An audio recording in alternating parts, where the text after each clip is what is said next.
నేను చెప్పినట్లే అధికారులు నడుచుకున్నారు. ఫార్ములా ఈ రేస్ వ్యవహారంలో కేటీఆర్ మీడియా ముందు ఇచ్చిన స్టేట్మెంట్ ఇది.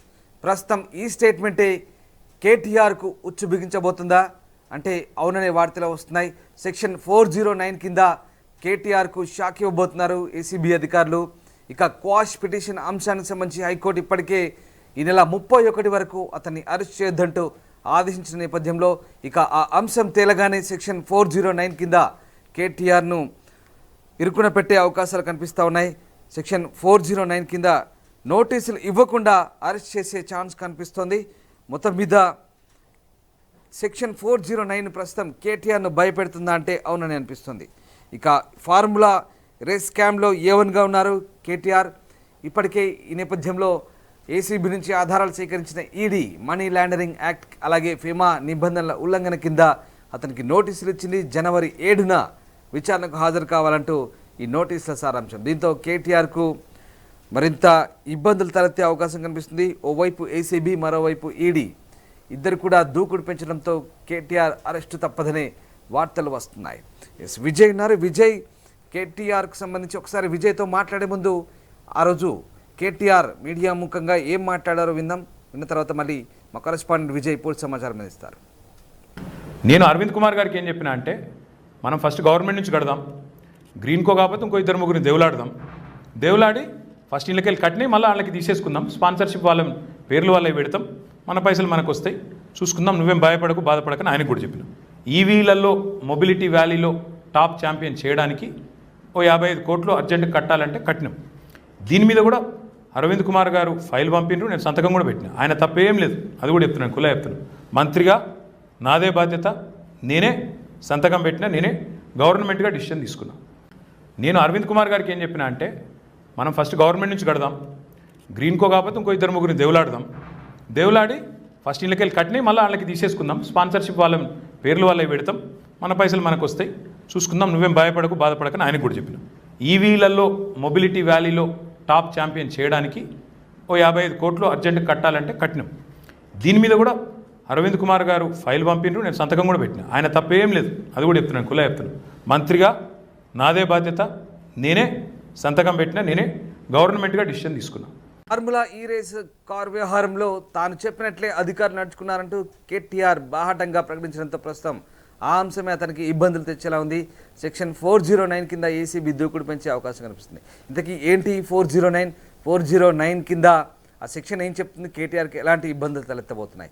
మా కరెస్పాండెంట్ విజయ్ ఉన్నారు. విజయ్, సెక్షన్ 409 కింద కేటీఆర్కు షాక్ ఇవ్వబోతున్నట్టుగా తెలుస్తుంది ఏసీబీ. అసలేంటి 409? ఫార్ములా ఈ కార్ రేస్ వ్యవహారంలో కేటీఆర్ చుట్టూ అయితే ఒక ఉచ్చు బిగుసుకుంటోంది.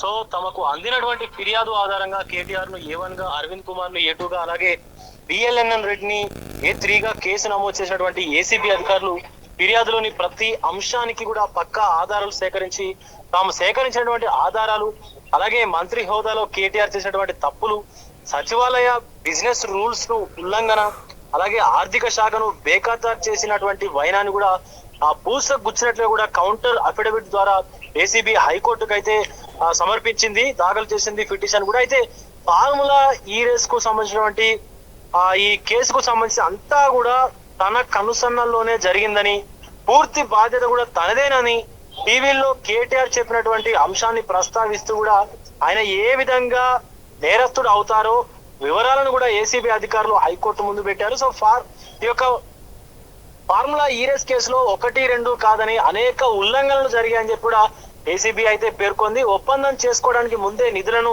విదేశీ కరెన్సీ రూపంలో చెల్లించారని చెప్పి కూడా ప్రస్తావించింది.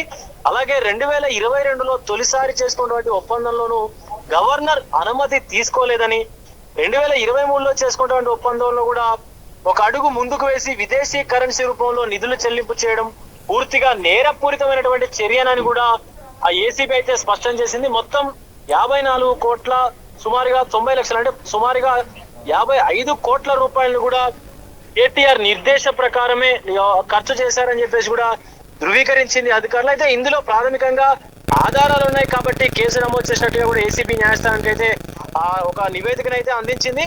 సో సచివాలయ బిజినెస్ రూల్స్ 9-11 ప్రకారం నిర్ణీత మొత్తం కన్నా ఎక్కువ ఏ శాఖ అయినా ఖర్చు చేయాల్సి ఉంటే ఆర్థిక శాఖ అనుమతి తీసుకోవాల్సినటువంటి అవసరం అయితే ఉంది. కానీ మంత్రివర్గం అనుమతి తర్వాత ఆర్థిక శాఖ నిబంధనలను నిధులను విడుదల చేయాల్సినటువంటి అవసరం ఉందని చెప్పి అయితే స్పష్టం చేసింది ఏసీబీ.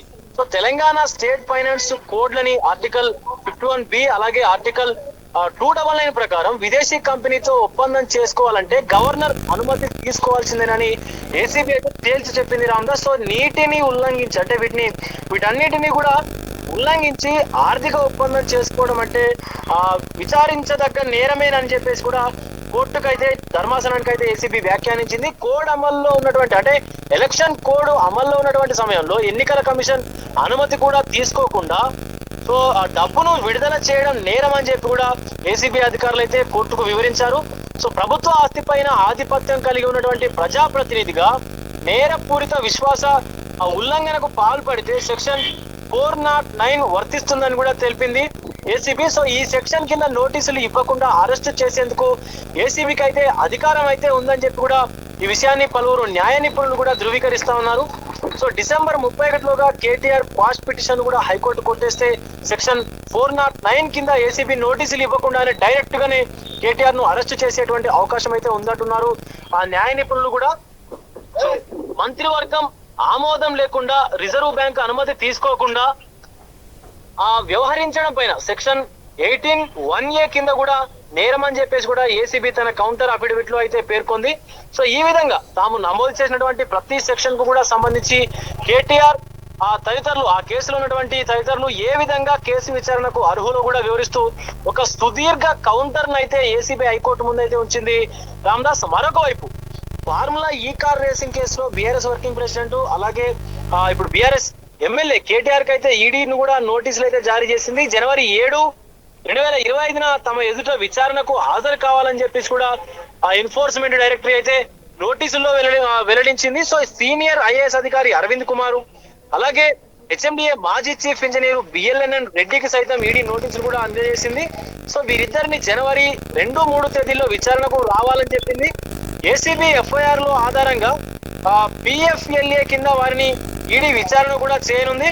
ఫార్ములా ఈ కార్ రేస్ వ్యవహారంలో వీరంతా పెమా నిబంధనలను ఉల్లంఘించినట్టుగా కూడా ఇప్పటికే ఈడీ అయితే గుర్తించింది. సో ఎఫ్ఈఓకు నగదు బదిలీతో పాటు ఆర్థిక అవకతవకలు జరిగినట్లు కూడా ఈడీ అయితే కొంత అనుమానం కూడా వ్యక్తం చేస్తా ఉంది. ఈ నేపథ్యంలోనే వారికి నోటీసులు ఇచ్చి విచారణకు కూడా హాజరు కావాలని అయితే ఆదేశించినటువంటి సమాచారం ఉంది. సో ఫార్ములా ఈ కార్ రేస్ వ్యవహారంలో ఏసీబీ కౌంటర్ అఫిడవిట్ ను గురువారం హైకోర్టు అయితే ముందుంచింది. సో ఈ సందర్భంగా మంత్రి హోదాలో కేటీఆర్ చేసినటువంటి తప్పులు, సచివాలయ బిజినెస్ రూల్స్ ఉల్లంఘన, ఆర్థిక శాఖ అలాగే బేఖాతరు చేసినటువంటి వైనాన్ని కూడా హైకోర్టు ముందుంచే ఉంచినటువంటి పరిస్థితి అయితే ఉంది. సో విదేశీ కరెన్సీ సహా అనేక ఉల్లంఘనలకు కేటీఆర్ పాల్పడారని చెప్పి కూడా తెలిపింది.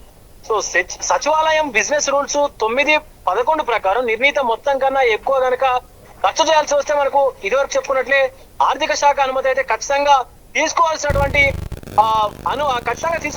పరిస్థితి ఉంది. కానీ తీసుకోకుండా డైరెక్ట్ గా తాను చెప్పినట్లు చేయడం అనేది ఖచ్చితంగా నేరారోపితమైనటువంటి చర్యగా హైకోర్టు కూడా భావిస్తున్నట్టుగా అంటే ఏసీబీ కూడా భావిస్తున్నట్టుగా కూడా తెలుస్తా ఉంది Ramdas. Right, yes, thank you Vijay.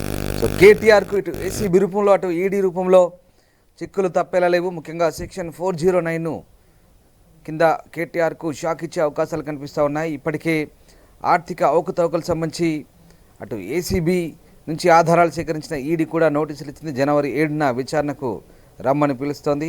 మరోవైపు పాష్ పిటిషన్లో భాగంగా 31వ తారీఖు వరకు అరెస్టు నిరోధించినప్పటికీ తర్వాత ఏసీబీ ఏం చేయబోతుందనే విషయం మాత్రం ఆసక్తికరంగా మారుతోంది. అసలైన తొలి వెలుగు. ఫాలో వాట్సాప్ @తొలి వెలుగు official.